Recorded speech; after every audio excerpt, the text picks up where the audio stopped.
நேர்கள் எல்லோருக்கும் வணக்கம் மற்றும் ஒரு காணொலியோடாக சந்தித்திருக்கின்றோம். தாயகத்தை பொறுத்தவரையில் பல்வேறுபட்ட உணர்ச்சி பூர்வமான தருணங்கள் நிகழ்த்து கொண்டிருக்கின்றது. இப்படியே தமிழகத்தின் பக்கம் போனால் எல்லோருக்கும் தெரியும், ஒரு பரபரப்பான அரசியல் இடம்பெற்றுக் கொண்டிருக்கின்றது.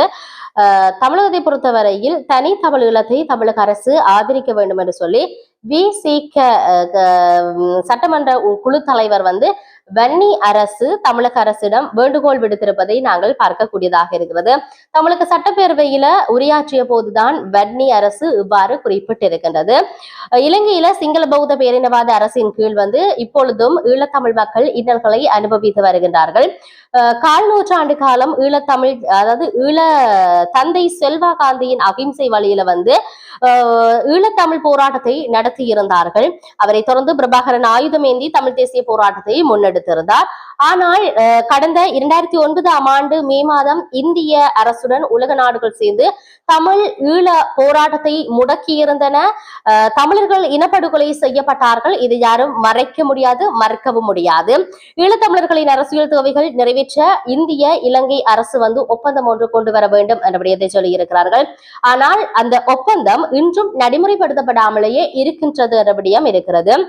எனவே தற்போது புதிதாக அமைக்கப்பட்டிருக்கின்ற தமிழக அரசு தமிழ் ஈழத்தை மீட்டெடுப்பது, ஈழ தமிழர்களின் சுய நிர்ணய உரிமையை ஆதரிக்கும் வகையிலான முயற்சிகளை மேற்கொள்ள வேண்டும். மே 18 அன்று ஈழத்தமிழ் ஈழ கனவோடு உயிரிழந்தவர்களுக்கு, ஈழ கனவுகளோடு உயிரிழந்தவர்களுக்கு வணக்கம் செலுத்தி நிகழ்வில் தமிழக அரசு பங்கேற்க வேண்டும் என்ற விடயம் சொல்லப்பட்டிருக்கிறது. தமிழ்நாட்டின் ஈழத்தமிழர்களுக்கு முந்தைய அரசு நிறைவேற்றிய திட்டங்களை தற்போதைய ஆட்சியிலும் தொடர வேண்டும் என்ற விடயத்தை சொல்லி இருக்கின்றார்கள். இதையும் தாண்டி தமிழக முதலமைச்சர் ஜோசப் விஜய் இந்திய இலங்கை மீனவர் விவகாரத்துல முன்னாள் முதலமைச்சர் ஸ்டாலின் பின்பற்றிய அதே அணுகுமுறையை பின்பற்றுவதாக இலங்கை மீனவ மற்றும் தொழிலாளர்களின் கூட்டமைப்பின் தேசிய அமைப்பாளர் NV சுப்பிரமணியம் தெரிவித்திருப்பதை பார்க்கக்கூடியதாக இருக்கிறது.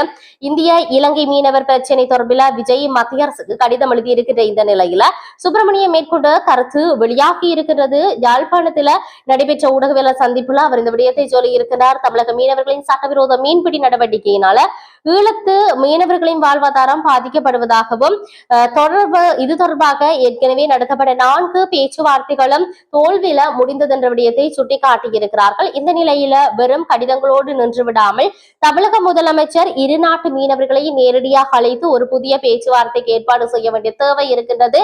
ஆகவே எங்களுக்கு சுமூகமான ஒரு தீர்வு வேண்டும் என்ற விடயத்தை சொல்லி இருக்கின்றனர். முதலமைச்சர் விஜய்க்கும் யாழ்ப்பாணத்துக்கும் இடையிலான உறவு முறை பின்னிணைப்பை நினைவு கூர்ந்த அவர்